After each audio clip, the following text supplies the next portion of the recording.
Hey guys, my name is Rahul Shah and I welcome you once again to this YouTube channel where my goal is simple. It is to make investing accessible and profitable for the average investor.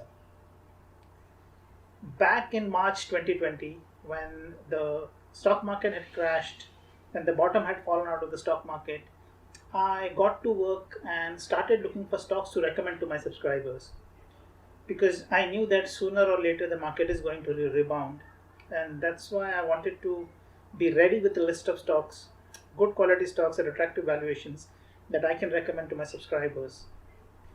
So as I was going through my screener, I was going through it alphabetically. I started looking at companies starting with the letter A, then companies with starting with letter B, C, and like this, as I came to the alphabet N, companies starting with the letter N, two companies which figured one after the other on the list, caught my attention. The two companies were, Nestle, which is of course a household name, the multinational Swiss multinational giant, and another company called as Nelcast, which is a small company, 700 800 crore company, but which is one of the biggest foundries in India. So these two companies caught my attention for the simple reason that the contrast in terms of the quality of the business and valuations couldn't have been more stark. And I thought that comparing the fundamentals of these two companies and the valuation of these two companies would make for a very fascinating case study. So this is what I have lined up for you today: a fascinating case study between Nestle, which is a household name, which is the bluest of the blue chip, and Nelcast, which is not as famous as Nestle, but it's an average business model. It's a decent company. So let's try and compare the financial and the valuations of these two companies, and take home a very important investment lesson. So what you see on your screen right now are the key financial parameters of the two companies over the last 6 to 7 years. Now have proper look at it. Nestle has been able to grow its EPS from 116 rupees per share in 2014 to 204 rupees into 2020. That's a CAGR of almost 10%. But it has really done well 2017 onwards, where the EPS has almost doubled, which means a CAGR of a good 24 25%. So it has had a fantastic last 2 3 years where it has been really able to step on the gas pedal and have those growth in earnings. Nelcast, on the other hand, has been slow and steady. EPS of rupees 2.6 per share going to rupees 4.1 per share, a CAGR of 8%, and the earnings holding steady the last 3 4 years. Moving from slowly from 3.9 rupees in 2017 to 4.1 rupees in 2020, but an overall CAGR of 8%. So in terms of the growth in earnings, Nestle of course takes the cake in my view, has a superior growth rate. In terms of the balance sheet strength, it's again Nestle, almost zero debt balance sheet. Nelcast, on the other hand, has some debt, which is not in the danger territory. Danger territory is when the debt exceeds the equity, but here the debt is well below equity, 0.4 times, so slightly higher than Nestle, but not that bad. Average ROC, the efficiency with which the company is using its capital. Here, Nestle is miles ahead. An average ROCE over the last 7 years of 62%. That's it's hitting the ball out of the park kind of ROCE. Not just in India, I don't think a lot of companies around the world boast that kind of ROCEs year in and year out. So it's definitely off the charts for Nestle. Nelcast, again, it's an average ROCE of 12%, which I won't call pathetic, because pathetic ROCEs are the ones where the company is earning ROCEs in single digits, but Nelcast is earning an ROCE of 12%, which I would say is decent, if not outright impressive. So in terms of the business parameters, in terms of the quality of the business, Nestle, I think, is miles ahead of Nelcast. It's got a much better business model as opposed to Nelcast. Now, what about the valuations? And here's where it turns quite interesting. So back in March 2020, Nestle had a price to earnings multiple of 77.4 times, which is quite steep if you ask me. Nelcast, on the other hand, has a price to earnings multiple of 7.4 times, just one tenth of Nestle. So, this is what makes this case study very interesting. In terms of business quality, Nestle is far, far ahead of Nelcast. In terms of the valuations, Nelcast is much, much attractive than Nestle. So now, if your investment horizon is 2 to 3 years, if you're not looking beyond 2 to 3 years, and if you have to choose between the two companies, what would you choose? Let's take a look at the performance of these companies March 2020 onwards. Here, Nelcast is the clear winner. Rupees 100 invested in Nelcast has almost doubled over the last 7-8 months. Since March 2020, Nelcast has outperformed Nestle by a huge margin. Nestle share price performance has been almost flat. Rupees 100 has become only rupees 102.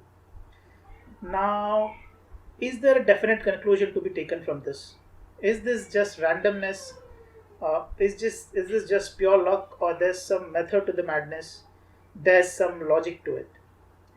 Now, here it will be worth pointing out that around March 2020, between March and July 2020, I recommended a total of 11 to 12 stocks which had a similar characteristic to those two of Nelcast, companies which were quite similar to Nelcast in terms of the business quality, in terms of the valuations, and I have closed almost all of them at a average profit of 60% and a holding period of 6 to 7 months. So Nelcast definitely is not a flash in the pan. It's not something that you can attribute to luck. There is a method to it, if you ask me. There's a logic, there's a sound process behind it, and understanding this process and taking a very, very important lesson from it, I think, will help you a lot in the long term. Now, the lesson here is that in investing, what typically happens is there is a lot of confusion amongst people between what is investment and what is speculation. Now, they believe that if you have to invest, you have to choose only the best quality companies of the likes of Nestle, likes of, say, Page Industries, very high quality companies, and the valuation multiples don't matter. Now, this is a wrong assumption in my view, because although they are selecting high quality companies, but they are engaging in speculation if they are investing in the company at very high PE multiples. Now, what is the definition of investment and what is the definition of speculative? Investment, the way Benjamin Graham defines it, is an operation which, upon thorough analysis, promises safety of principal and an adequate return. Now, when you invest in very high quality companies, the quality of the company is high. The company, is likely to do well over the long term. But it's as good as speculation if you are paying a very high PE multiple for it. If you are paying a PE multiple of 60 times, 70 times for a company, even if it's a good quality company, the safety of principal is not guaranteed. So it is something which borders on speculation, because even if the company disappoints slightly or it has a couple of bad years, the price to earnings multiple can come crashing down. So there is no safety of principal there. On the other hand, companies like Nelcast, people refuse to invest in a company like Nelcast because they believe that it's a risky endeavor. That's definitely not the case. If you have a big enough margin of safety in valuations for a company like Nelcast, it is not speculation, it is investment. It is something which is bordering on investment, because you are demanding a very big margin of safety in valuations. And Nelcast is not a value trap. It's not a company which is loss making, which is high debt to equity ratio. It's an average company, but your operation would be very close to an investment if you demand a big margin of safety in valuations from a company like Nelcast. So what could be a good margin of safety, or what is the kind of valuation you should pay to a company like Nelcast? It's simple. you pay, you demand a margin of safety which is twice the AAA corporate bond yield in the country. The corporate bond yield in the country currently is 7 to 8%. You should demand an yield of 14 to 16% on the EPS of the company, on the earnings power of the company. So if you invert 14 to 16% yield, and which becomes the P ratio of the company, so the P ratio of the company that you should, the P that you should pay for a company like Nelcast should be not more than 7 to 8 times. If you're getting a company like Nelcast at a PE of 7 to 8 times, a single digit PE, it's as good as an investment according to me and not a speculation. Likewise, invest in a company like Nestle, invest in a company like, good quality company like say Page Industries, HUL, but don't pay very high PE multiples to them. If as long as you're investing in those companies at a PE of 30 times, 35 times max, that again is an investment operation and not speculation. So the distinction is pretty clear here. For an average company like Nelcast, you pay a P multiple which is in the single digit, 7 to 8 times, and a margin of safety is very big, and it's an investment operation. It's there's a very high chance the stock will give you good returns over the next 1 to 2 years. Likewise, if it's a high quality company like HUL, like Nestle, very high ROCEs, good growth rate, do not pay a PE of more than 30 35 times. That's again an investment operation. But paying a PE multiple which is double that is not an investment according to me. It's something which is borders on speculation. And speculation, you can make money sometimes, but most of the time speculation always ends up in losses. Likewise, do not just reject the companies like Nelcast because you think the business model is average. If there is a big margin of safety in valuations, even Nelcast can be an investment. You make 20, 25 such bets, and I can almost guarantee you that over the next 1 to 2 years, you will make money on most such stocks. So this distinction, has helped me enormously in my career, and I think will help you too when you go to pick stocks in the stock market. So always keep this important distinction in mind. I think it will help you a lot. So that was all from my side today. I'll see you again next time.